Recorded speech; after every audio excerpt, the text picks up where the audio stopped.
Hey, what's going on, guys? It's your boy Az. We are back here. Hope you guys are having a wonderful week so far. And yeah, we're gonna switch gears up here. Usually, if you guys know me, I've been doing quite a few of the War Tower, the Storm Tower, the Surfer Breaker. So we're gonna switch tunes a little bit here today. We're gonna do some War gameplay, and of course as well, with regards to War, right now I think the top defensive War teams are kind of like the Winter Guard, and of course as well the Retcon. As you guys can see here, mine are pretty mediocre.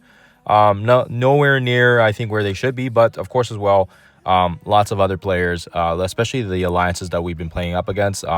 Jeff has become more and more prevalent, as well as some of the Winter Guard teams, because Winter Guard's basically one of the requirement teams for Eclipse.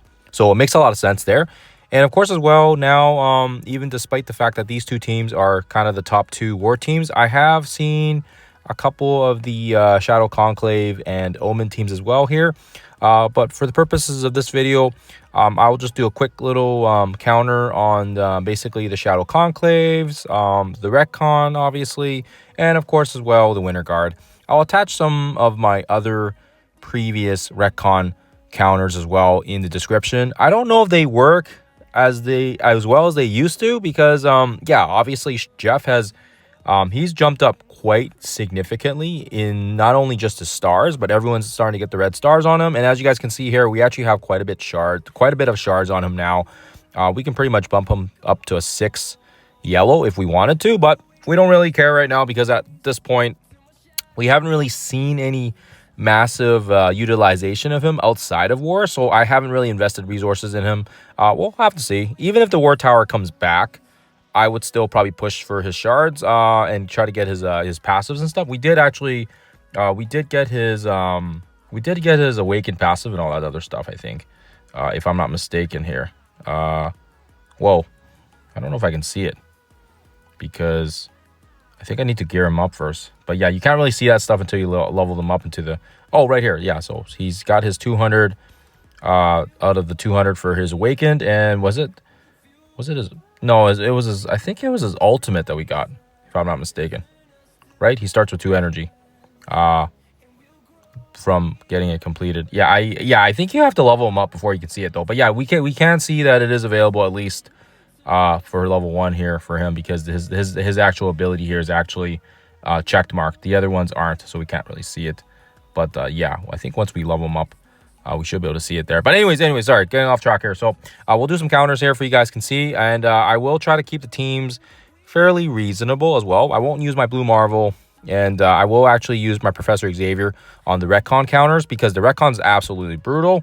And I've actually shifted away now from using Odin on the Recon now. They don't seem to work anymore, unless you guys are playing maybe like a smaller shard on the Jeff. But yeah, everyone that I've been playing up against has like 6 stars, 5 stars, and they're all red stars as well on Jeff. So he's like pretty beefy now. So the Odin counter doesn't really work anymore, but we have another spot that we can use Odin on. So no worries there. Let's quickly dive into the gameplay so you guys can have a look at things. Okay, so this first one's kind of fun here, because it's a Shadow Conclave, but not only that, it utilizes one of my favorite teams. And of course as well, like I said, if you guys have seen some of my other footage, you'll know that I absolutely love Daemon.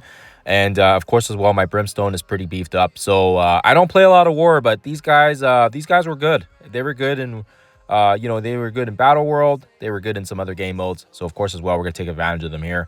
And that's no different. What I will say here is, if you are looking to give your Daemon a little bit of a boost in damage, you can use Guardian, or you can use Apocalypse. And in this case here, we are going to attack the Shadow Conclave, because the Brimstone, they are an outdated War team, but they are still very effective. And as you guys see here, these guys are actually pretty beefed up here. So yeah, we're going to target basically the low stars on Malekith with the Daemon Burst. Of course, this is no surprise.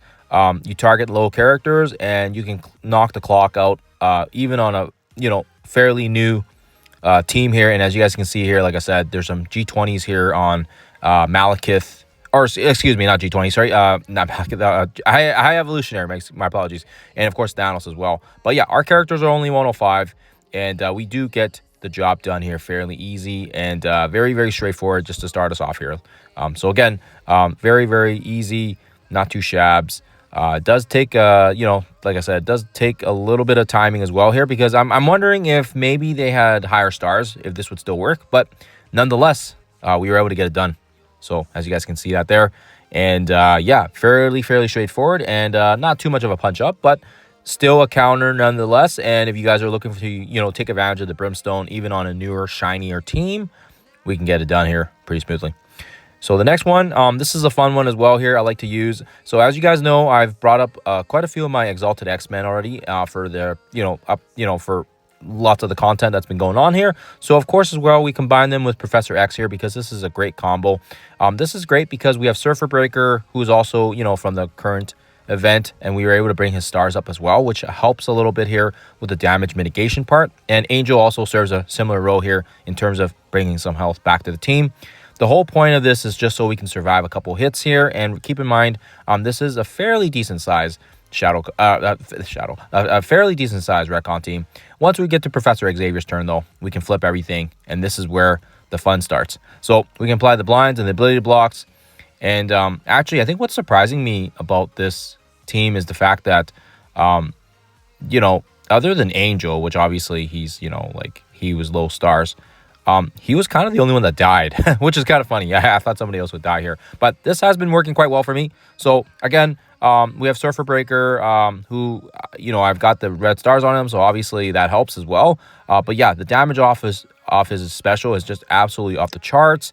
And of course as well, we also have blinds and stuns from Jubilee, which is great. She's not one of the only characters that can do stunning and blinds in the game here. So of course, we had her in here more for the fact that there's some synergy with the X-Men. And yeah, I think you guys can kind of see that here. The rest is kind of history. I did try to run some Odin comps, and yeah, Odin does not work anymore. It is what it is. But yeah, you can still combine them with Professor X, and Professor X really is holding true to his time here. Despite the fact that he's over a year old, he is still holding his own against some of these top echelon teams. And yeah, nonetheless, very, very great. And yeah, you can get a pretty good counter here to the Retcon. If you're looking for one shot, you can always do a sack wave as well. But sometimes I prefer the one shots for efficiency, and of course as well just for testing around teams, right?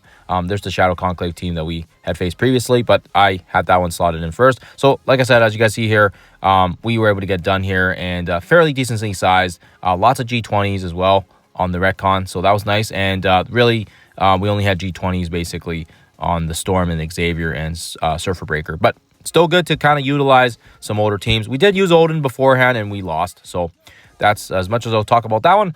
And then again, we'll finish things off with this massive Winter Guard team, which is really, really nice, because then we can also see and showcase the fact that the Shadow Conclave is also a top echelon team here. And despite the fact that we are running only basically, other than Thanos, everybody is G19 level 105, we are going up a very, very maxed out G20 Winter Guard team. So clearly this individual here does have probably some pretty high stars on their Eclipse due to the fact that their Winter Guard's built up. But we will use the 4-piece here with Null, which is kind of our combo that we used in a lot of our Scourges and some of our towers as well. And right here, this is cool. We'll take the turn here with the ability block from Executioner, because he actually has really, really fast speeds compared to these guys. This is a really, really slow team, hence why we can take advantage of that fact. So No here suits in very perfectly in this position here, because we can flip all the negatives and turn them into death proof for us. So this is great. 5 diamond nulls as well is great. So also with the Echoes of Abyss coming back here, hopefully people can get the 5 diamonds or 3 or 4 on him. So that will be helpful for the upcoming Scourges and Towers that are ahead. And of course as well, High Evolutionary now, farmable. That's going to be really cool as well here. Hopefully, you know, he gets a, you know, he's gonna get more stars on him, and then we can, you know, also, you know, get him beefier, and I may eventually push these guys up to G20 as well here, right? But yeah, nonetheless, these guys are giving me like a Brimstone vibe, so I am liking using these guys on war offense. And like I said already, you can see here, his ranking is actually a 4, so he does have a lot of the purple updated boost stats, which is really, really awesome. So it really just showcases just how powerful this team is. And even though we have 3 stars and 4 stars on our weak teams, we're able to get this one done here fairly easy, fairly smoothly. So hopefully you guys can see that here. And yeah, it's not really even close. The Winter Guard's just too slow and they can't react here. And I'd actually be interested to see if Malekith would even make an impact.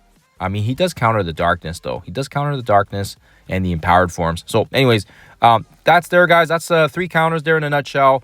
Let me know in the comments below if you guys were using any different types of comps against these teams. But other than that, I figured it was a good way to kind of sprinkle some more offense teams if you guys haven't had a chance to try some of these out. But other than that, I'm enjoying the new additions. And yeah, it's been fun. Other than that, guys, hope you guys have a lovely rest of your day. And I'll see you guys in the next one.